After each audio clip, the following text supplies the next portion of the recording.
So, welcome to this lecture in our mechanical operations course.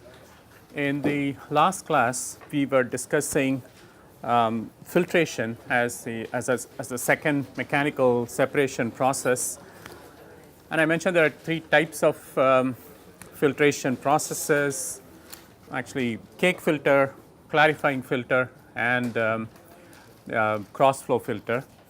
Of the three, cake filter is the one that is widely used in industry for doing separations where the solids in the fluid are fairly high in concentration and primarily used for liquid filtration. So, with the passage of time, you start to actually build up a layer of cake which develops a certain thickness and then introduces an additional resistance to flow. So, the total pressure drop that develops is a combination of the pressure drop across the cake and across the filter. So, if you recall, we had a sketch. So, if the fluid is flowing in this direction and if this is your filter, this is the cake that builds up on top of the filter. There is a pressure difference associated with the cake, a pressure difference that's associated with the medium, and the total pressure drop is delta Pm plus delta Pc, and the cake resistance will typically keep increasing with time. The medium resistance will typically remain constant, although that can also change just because of aging, damage, and so on. So, if you remember the expression that we had written for delta Pc, it involved K mu times U times MC over capital A times Sp over Vp the whole square divided by rho p, where mu is the viscosity, U is the velocity of the filtrate into the cake, Mc is the total mass of the cake, A is the area of the cake, Sp by Vp is a specific surface area or surface area per unit volume, and rho p is the density of the particles. This can actually be rewritten as mu times U times MC over A times a parameter alpha, where alpha is called the specific cake resistance. So, alpha has the form of K times MC over A. Sorry, I also missed the expression 1 minus epsilon over epsilon cubed, right? Is that right? Can you just check with your, okay. So, alpha is K times Sp over Vp the whole squared divided by rho p times 1 minus epsilon over epsilon cubed. Okay. Similarly, by the way, this alpha is called the specific cake resistance, and it is independent of delta P for an incompressible cake. However, for a cake that is compressible, alpha itself will depend on delta P. In fact, alpha will keep increasing as delta P increases. Okay. In fact, this alpha can be written as some alpha 0 times delta P to the power S to represent the change in the specific cake resistance with delta P. However, this is somewhat unrealistic because it says that when delta P is 0, the resistance is 0, which is not true. So, a modified version of this is alpha 0 prime times 1 plus beta times delta P to the power S, and in this formulation alpha can vary from 0.1 to 1, and again start with a low value and slowly increase as delta p builds up. Now, similarly, delta p m can be written as some mu times u times R m, which is a specific medium resistance or filter resistance. So, the total delta p can then be written as k times mu times u, or actually let us take the k out, mu u times m c over a times alpha plus R m. Okay. So, that is the expression relating pressure drop to the viscosity, flow velocity, and the various resistances across the cake and the filter medium. So, what do we do with this? Well, I mentioned in the last class that there are two modes of operation of a filter. One is the constant pressure filtration, and the second is constant rate filtration. So, as the name suggests, in constant pressure filtration you keep delta p constant and let the flow rate vary, whereas in constant rate filtration you keep the rate constant by adjusting delta p suitably. So, it basically means as time progresses, in order to get the same flow rate you have to go to a higher delta p. So, the way that usually filters are operated is you will operate it as a constant rate filter until you reach a certain delta p, and after that you operate at constant delta p and let the rate decrease. The reason for that is if you keep increasing delta p to maintain a constant flow rate, eventually the pressure drop will be so much that A, it is not economically viable, and B, you can start damaging the filter medium. So, you initially operate at constant rate and then you switch to a constant pressure mode. Also, the other two modes I had mentioned earlier is continuous mode and discontinuous mode or batch mode. Again, typically in a filtration system with liquids, you prefer to operate in a continuous mode because that keeps your process at steady state. When you have a filtration setup, anytime you do a start and stop, it requires a lot of maintenance work, a lot of repair work. It takes time for you to build up a pressure, so the process itself gets disrupted. So, as far as possible, industries that employ cake filters prefer to keep it going 24/7, with no break, except when you have to do filter replacement, for example. So, let us look at the case of what that means. Let us say that you have this expression delta p equals mu u m c by a o times alpha plus R m. M c is the mass of the cake.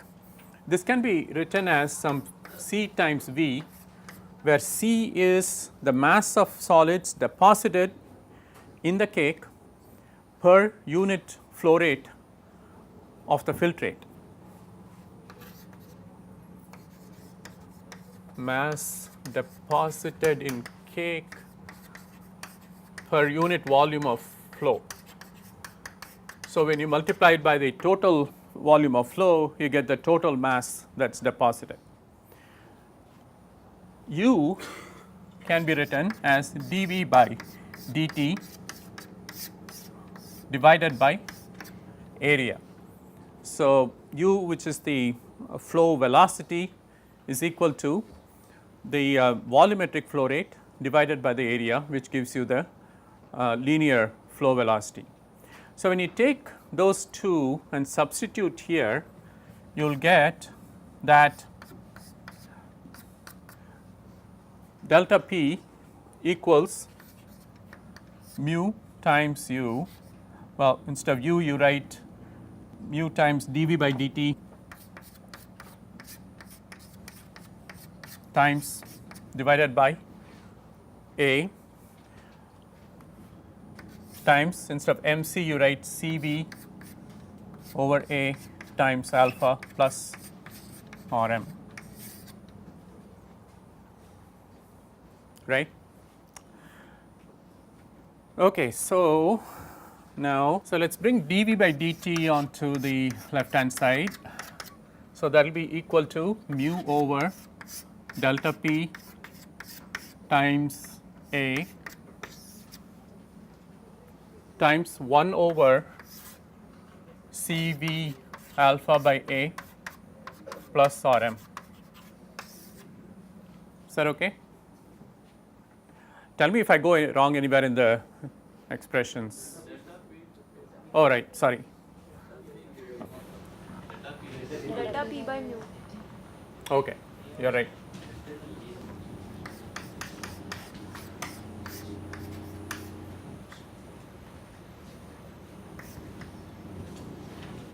A delta P by mu, right?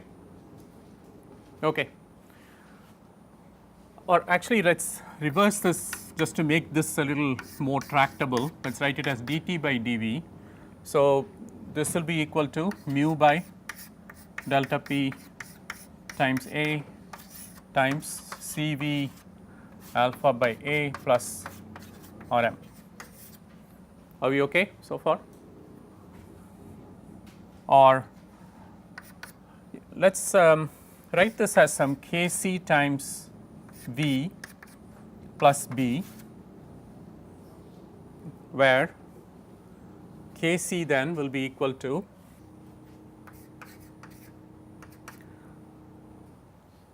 all the terms with the exception of V. So, there will be mu times C alpha over delta P times A squared, and B will be equal to mu over delta P A times Rm. Are we okay?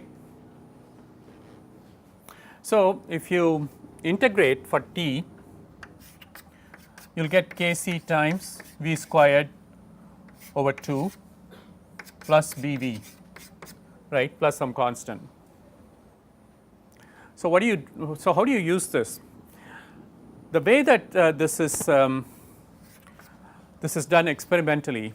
So, what would you like to understand? You would like to understand how delta P changes as a function of time. You would like to understand for a given delta P, how does the volumetric flow rate change.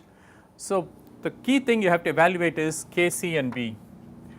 So, how would you do that? Actually, it turns out that first you have to get dt by dV. So, you plot t versus V. From that you get delta t over delta V as a function of V. So, you first plot V versus t, get delta V by delta t as a function of V from this plot, or delta t by delta V versus t or versus V from this plot. The slope gives you Kc and the intercept gives you B. So, once you know Kc, you can look at this expression and see which are the parameters you know and which ones you do not know. So, for a given problem, delta P is something that you would essentially control, right, and mu, C, alpha and A, in particular alpha is the parameter that you would want to estimate. And so, by knowing mu, by knowing delta P, by knowing the area of the cake, and you can calculate these parameters C and alpha, right. And then from knowing the value of B, you can calculate Rm. So, in this expression, we can now substitute for the fact that alpha itself you can write as alpha 0 times, wait, what do I want to do with this? So, if you are running a process that involves continuous filtration,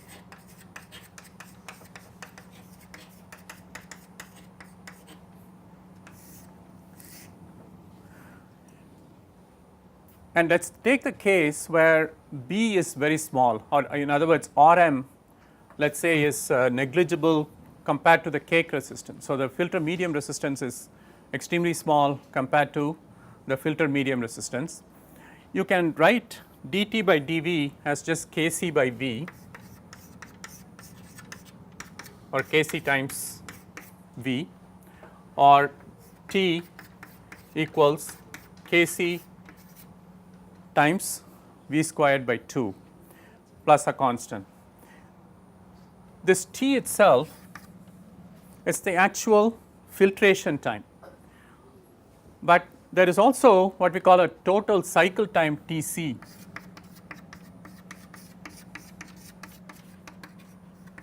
And this T is actually only a fraction of Tc. In other words, the total time during which the fluid is being processed, only a part of that time is actually devoted to running it through the cake and forming or having the filtration happen. So, this parameter f is a crucial factor in determining particularly the time required for the filtration, and therefore, the energy efficiency of the filtration process and so on. So, if I go back to this, f times Tc equals Kc V squared by 2, and then let us bring in the expression for Vc. So, this is mu times C times alpha over delta P A squared times V squared by 2.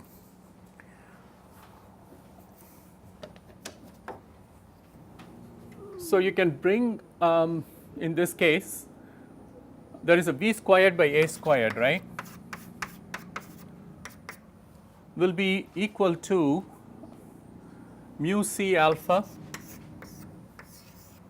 over delta P times f Tc times 2.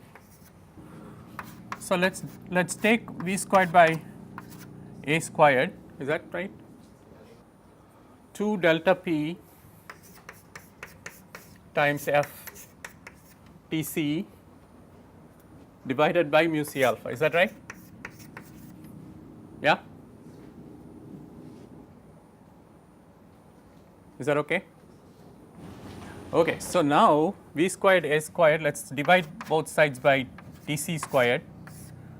So, this will be 2 times delta P f over mu C alpha times Tc. So, V by ATC the whole squared equals this. So, take the square root 2 delta P f over mu C alpha Tc to the power half equals V by ATC. So, what is V divided by ATC? That is the rate of filtration.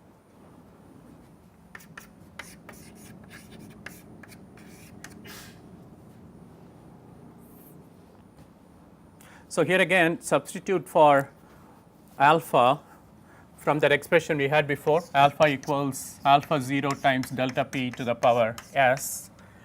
So, if you substitute for this alpha, then this becomes alpha 0 and this will become delta P to the power 1 minus s, right. So, it is delta P divided by delta P to the power s, which is delta P to the power 1 minus s. So, this is the expression that relates the rate of filtration in a continuous cake filter with the various parameters that are involved. So, if you look at this expression, what does it tell us? As delta P increases, your rate increases. As the fraction of time that is available for the actual filtration to happen increases, the rate increases. As viscosity of the fluid increases, the rate decreases, because viscosity is essentially a resistance to flow. As Tc increases, your flow decreases because you keep building up a pressure in the cake. And finally, course, alpha 0 is a specific cake resistance. As the cake resistance increases, flow decreases. So, this expression makes sense from a logical viewpoint, and what it is telling you is not only the qualitative effect, it actually tells you how. For example, it says rate is proportional to mu to the power half, it is proportional to alpha 0 to the power half, Tc to the mu to the power minus half, and so on. These have been experimentally verified.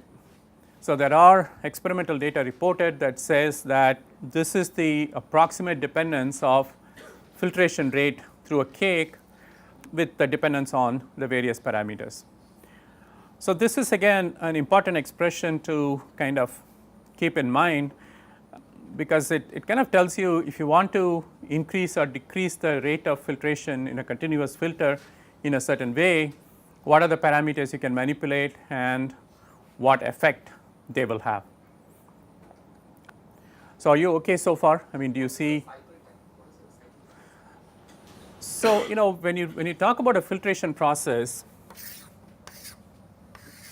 this is the filter, the cake, but the fluid, and the process itself is multi-step, right?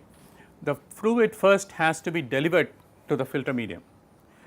So, wherever the fluid is that you are trying to filter, it has to be taken, for example, it may be a fluid in a vessel, which means you have to first pump it to the filter.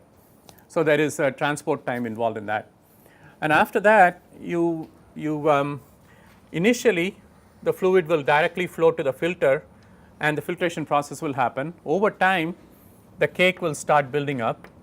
So, the filtration of the filtrate through the filter and through the cake is counted as useful time, where filtration is actually happening. But the other times that are involved are primarily delivery of the fluid to the filter or to the cake, and also you have to continuously take the filtered material away from the filter into your next process. So, from a process engineering viewpoint, the total cycle time is not just the filtration time, it is the delivery time plus the filtration time plus the delivery time of the output to the next stage in the process. So, that is the idea. So, what you want to do is minimize those two, the time for delivery of the filtrate to the filter and the time for delivery of the output from the filter to the next stage in the process must be kept as small as possible, and maximum time should be allocated to the filtration process itself. But why does that time come into this expression? Because when you talk about a rate, again you have to look at it from a process engineer's viewpoint. It's not, you could also define this as simply V by AT, right, where T is the actual filtration time.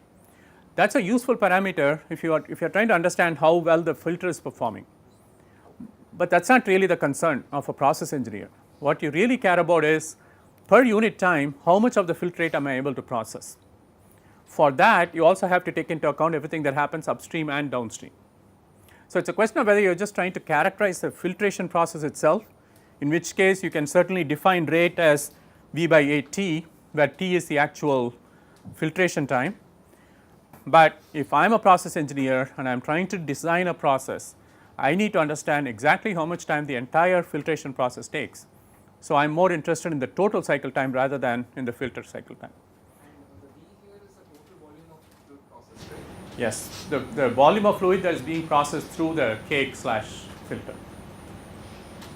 Okay. Tc will remain a constant. So, E will vary. Yes. So the FK Yes, because Tc, well, you can design it both ways, right. For example, if you are willing to allow Tc to fluctuate, then you can actually keep increasing the time that you send the material through the filter, because as filtration proceeds, the resistance of filtration increases.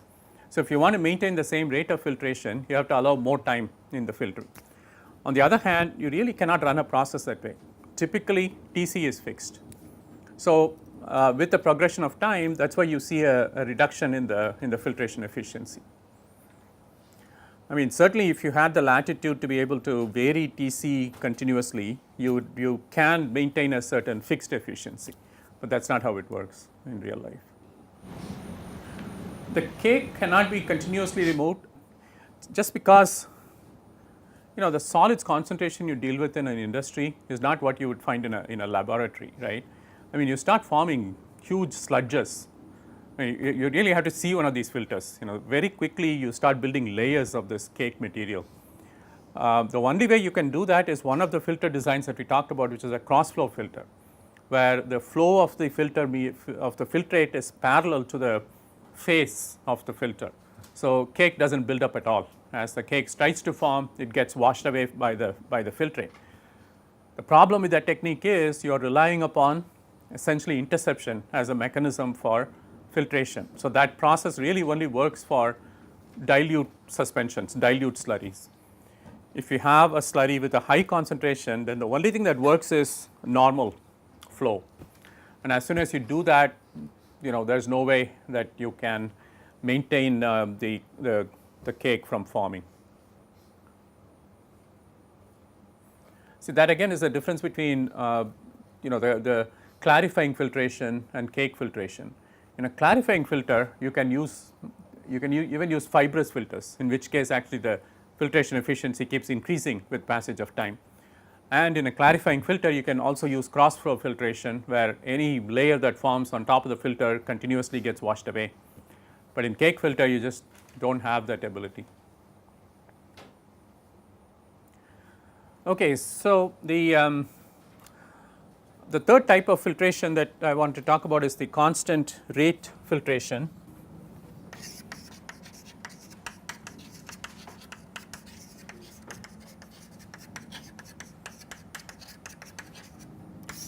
So in a constant rate filter, U is constant, right?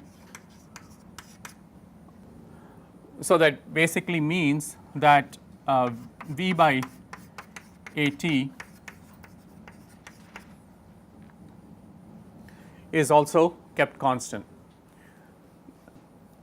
But in the case of this, so U is basically in let's say in velocity terms, let's say it's the flow in centimeters per second.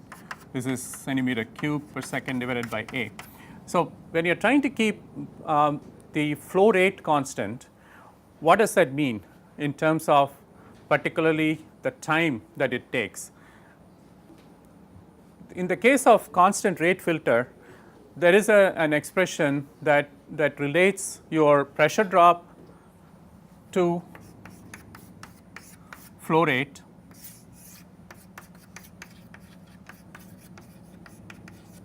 So as the flow rate increases, your pressure drop is going to keep increasing in general. Now in the case where flow rate is being kept constant,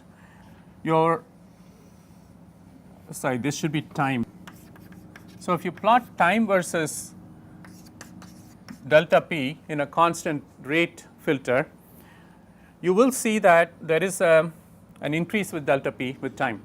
Now again, what type of qualitative behavior would you expect? Do you think it will happen in a linear fashion, or in this fashion, or in this fashion? 1, 2, 3. Which do you think will be the prevailing case? How many people think it will be linear?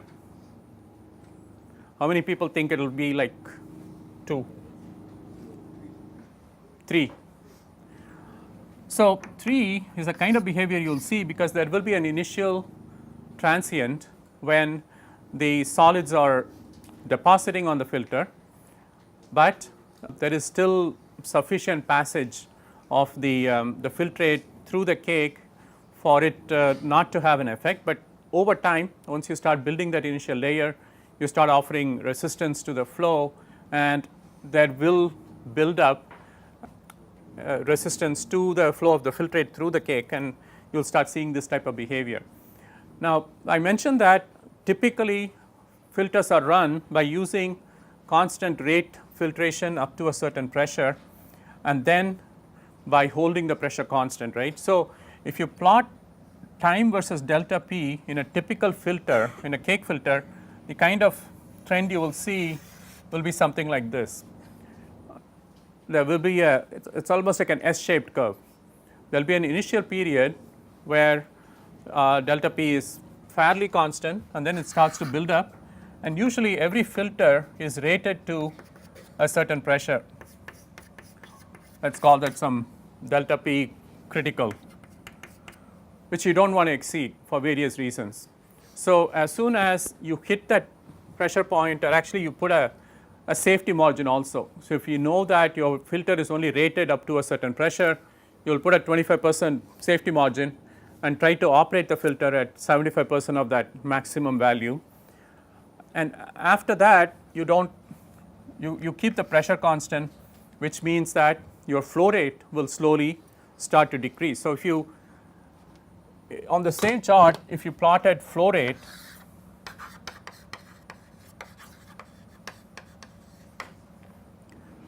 how would that look? Basically, this would mean that up to this pressure, the flow rate is constant, and then it starts to drop off. So, delta P and flow rate as a function of time will have exactly conflicting trends. Now, as a process engineer, your challenge is to really decide what do you really want to do, how do you want to operate this system, at what point do you want to change over from constant rate filtration to constant pressure filtration, because that affects several things, including your filtration efficiency, your delta P, your energy efficiency for the process, but most importantly the purity of the output that you are getting from the filter, which is ultimately what you care about. So, in a sense, this is the upstream of the filter, and this is downstream of the filter. What you want to protect is the downstream. You want to make sure that your processes downstream of the filter always receive acceptable quality in terms of solids level in the filtrate. Given the fact that your filter can only be operated with a limited efficiency, if you want to maintain this, sometimes what you have to do is go back to what is happening upstream and try to control the level of solids that is actually entering the filtration process. So, how do you do that? It is a matter of doing more of a systems analysis of your process. You first have to understand what are the sources of the solids in your process, right? And you have to put in steps to reduce the solids. In other words, you try to reduce the loading on the filter. It's not critical when you are first starting up a process and the filter is brand new, everything is working well, but we know that over time filtration efficiency degrades and the filter is not able to handle the same amount of incoming material. So, what we need to see is that upstream there should be a process put in place so that the solids loading that is delivered to the filter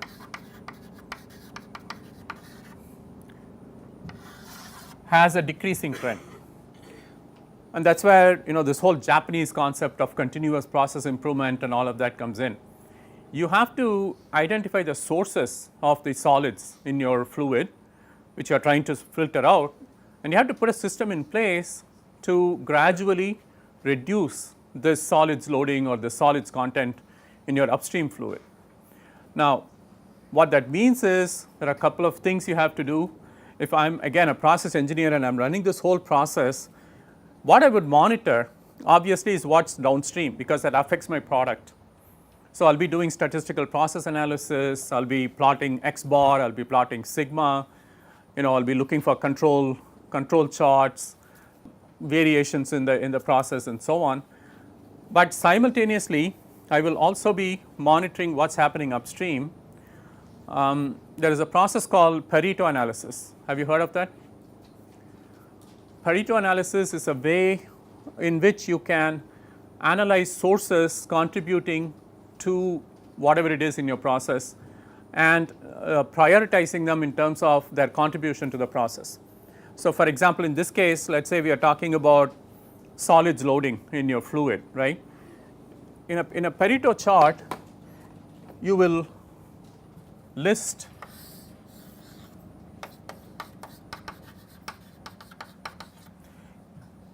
there may be some 10 sources of solids contributed.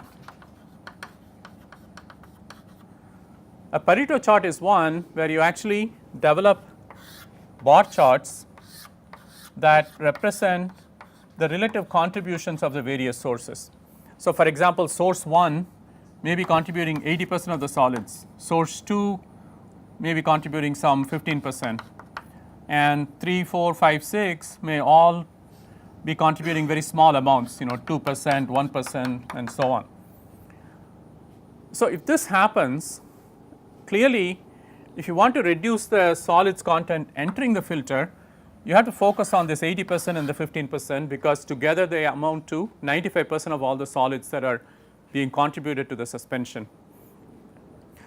So, a Pareto analysis is one that helps us quantify the relative contributions of various sources, and therefore you kind of allocate your resources in a prioritized way. There is no point in trying to address 3, 4, 5 and 6, because they are contributing very, very small amounts of solids loading to the process fluid, and instead you want to focus both your manpower resources as well as financial resources to reducing these two, the heights of the 80% bar and the 50% bar. So, a good Pareto analysis of the process will tell you what is the main contributor to the solids loading in your system, and enable you to devise a strategy to slowly and gradually reduce these sources. And then therefore you kind of keep reducing the load that you are putting on your filter, which helps you keep the downstream fluid clean. And then as I was mentioning earlier, you can start doing X bar and sigma plots on your output quality. For example, your output parameter that you measure may be solids per unit volume, right? So, what you want to do is, as a function of time, you want to see how this data fluctuates.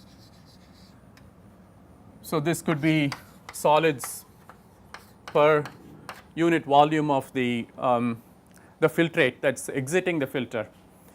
So, it will have some natural variation.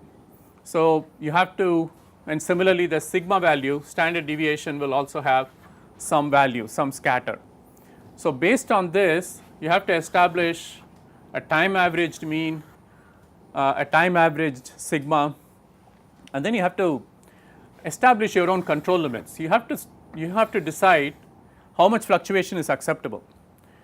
For example, if this is your X bar and this is X bar plus 3 sigma, and let us say that this is X bar minus 3 sigma, you want to make sure that your X bar, your actual value never goes beyond these two limits.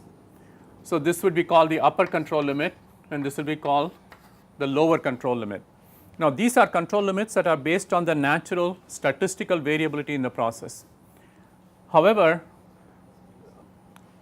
the process itself may require certain limits which are either tighter than this or looser than this. This is just based on the statistical variation and looking at X bar and sigma values, but your process may require that this is too high, that you have to control it even tighter. You may say that this is where you need to set your limit, and this will be called an upper spec limit, upper specification limit. So, there are two limits that process engineers use. The control limit is one that is based upon the natural statistical variability of the process. The specification limit is what is based on product requirements, and the two may be in agreement, in which case you can use classical statistical process control strategies to drive your process to a stable value, or they could be very different. As I said, the spec limit may be tighter than the control limit, or it may be looser. Now, usually in a good process that is under control, the control limit will be much tighter than the spec limit. That is the ideal situation, because what that means is you can have significant variation in your process, but you are still not going to hit that specification limit at which your process just stops running, right. So, typically the control limits should be much tighter than the specification limit, and how much tighter, it depends on how much of a safety margin you want to provide For example, the Japanese, who are very, very conscious of quality, would make sure that the control limits are no more than half of the spec limit. So, there is a lot of room there. In case the process starts to deviate, they are still not going to exceed the specification limit. Whereas, someone else who may not be as quality conscious may set the control limit very close to the specification limit. When you do that, you are taking a bigger risk. It says that any time the process could go out of control. When it goes out of control, it can also go out of specification. That is a much more serious problem. Going out of control is a process issue. Going out of specification is a product issue, it is a customer issue, right.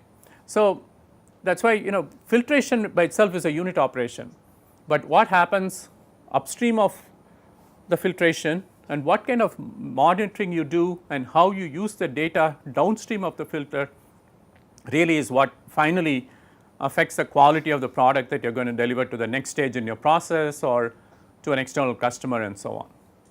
Okay.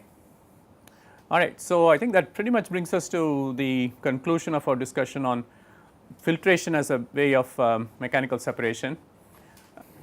Any questions?